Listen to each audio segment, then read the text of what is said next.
समस्तैः संसेव्यः सततमपि कामाक्षि विबुधैः स्तुतो गन्धर्वस्त्री सुललितविपञ्ची कलरवैः भवत्या भिन्दानो भवगिरिकुलं जृम्भिततमो बलद्रोही मातः चरणपुरुहूतो विजयते।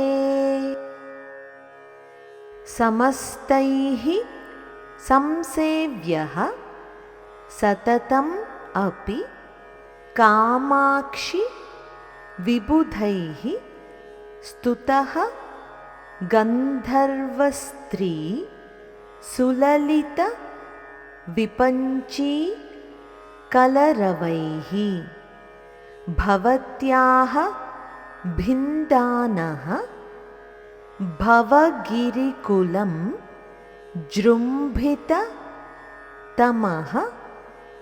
बलद्रोही मातः चरणपुरुहूतो విజయతే। తల్లి కామాక్షి, ఇంద్రునితో సమానమైన నీ పాదపద్మము సర్వోత్కృష్టంగా ప్రకాశిస్తున్నది. ఇంద్రుడు ఏ విధంగా దేవతల చేత నిరంతరం ఆరాధింపబడతాడో ఆ విధంగా నీ పాదపద్మము సమస్త దేవతల చేత, జ్ఞానుల చేత పూజింపబడుతోంది. ఇంద్రుడు ఏ విధంగా గంధర్వుల సంగీతంతో స్తుతింపబడతాడో ఆ విధంగా నీ పాదపద్మం గంధర్వ స్త్రీలు వాయించే వీణల యొక్క మధురనాదాలతో కీర్తింపబడుతుంది.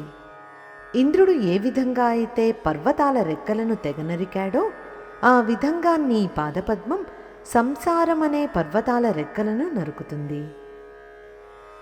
ఇంద్రుడు ఏ విధంగా బలాసురుడు అనే రాక్షసుడిని వధించాడో ఆ విధంగా నీ పాదపద్మము మా అజ్ఞానము అనే బలమైన శత్రువుని అంతం చేస్తుంది.